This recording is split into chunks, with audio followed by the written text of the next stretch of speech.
reasons, the United States military has undertaken a massive and ongoing operation to prevent this very wicked, radical dictatorship.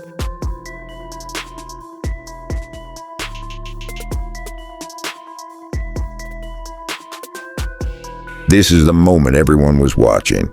Real gamble, the one that actually keeps people up at night, is happening right now, live.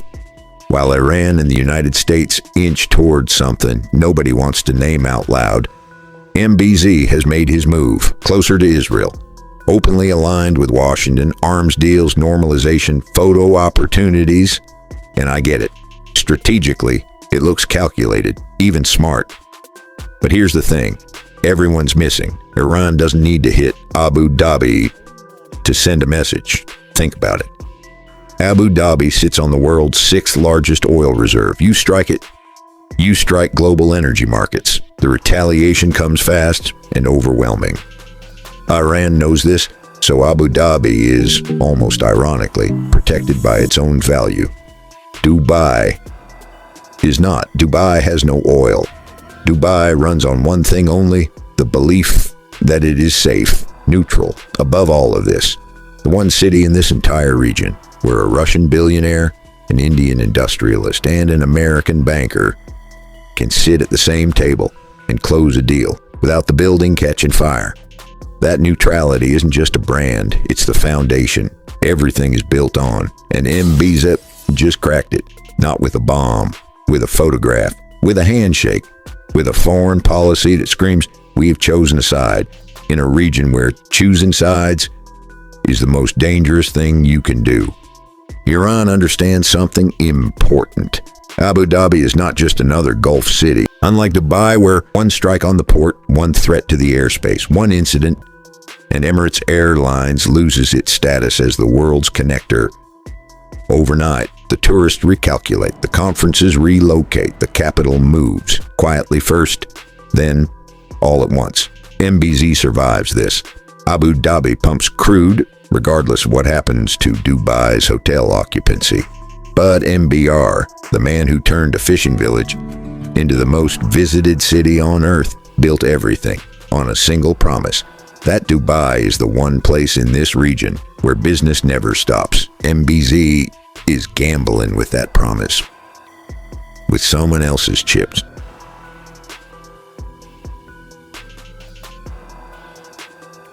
And here's what nobody wants to say out loud. The UAE is not one country, the way most countries are one country. It's a gentleman's agreement, struck in 1971. 7 emirates, 1 federation. Abu Dhabi brings the oil. Dubai brings the economy. And both sides agreed, publicly at least, that this arrangement is seamless. It isn't. Abu Dhabi holds the political weight, the military, the federal budget. MBZ doesn't just lead Abu Dhabi, he sets UAE foreign policy for everyone, unilaterally. MBR has no veto. The man who built the world's most sophisticated neutral trading hub has zero control over the foreign policy decisions that determine whether that hub stays neutral. MBR can build the tallest tower in the world. He cannot stop MBZ from standing next to Netanyahu and letting the cameras roll. Dubai's neutrality was never legally protected. It was assumed, maintained through decades of silence, careful positioning, and deliberate ambiguity. MBZ didn't just abandon that ambiguity, he buried it on a world stage. And the market, which always prices in political risk before any politician admits it exists, is already moving. Dubai real estate slowing, tourism softening. The conference is still coming, but the conversations in the corridors have changed. People are asking a question that they never used to ask about Dubai. Is it still safe to build here long term?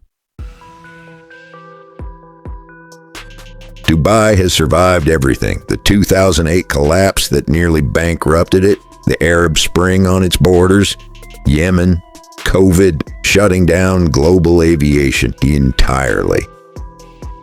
Every single time, Dubai came back, faster than anyone predicted. because the fundamentals held, neutrality held, the premium was real. But every one of those crises came from outside. This one is different. This crisis is being generated from inside the Federation itself by a partner Dubai cannot remove, cannot overrule, cannot even publicly criticize. Without fracturing the union, that gives both Emirates their legitimacy. And MBR knows this. You can see it in the silence. Dubai's leadership has been careful about the Israel normalization, about the Iran confrontation, about MBZ's Washington alignment. That silence isn't agreement. It's the sound of a businessman watching someone else gamble with his life's work and having no mechanism to stop it. No vote, no veto, no exit. Abu Dhabi has oil. It will outlast whatever comes next.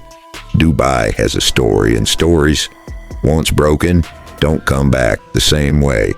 They can be built across decades and destroyed in a single headline, a single incident, a single miscalculation by a man sitting in Abu Dhabi who will never feel the consequences the way Dubai feels them. So the question this leaves you with isn't whether MBZ's gamble pays off when it doesn't.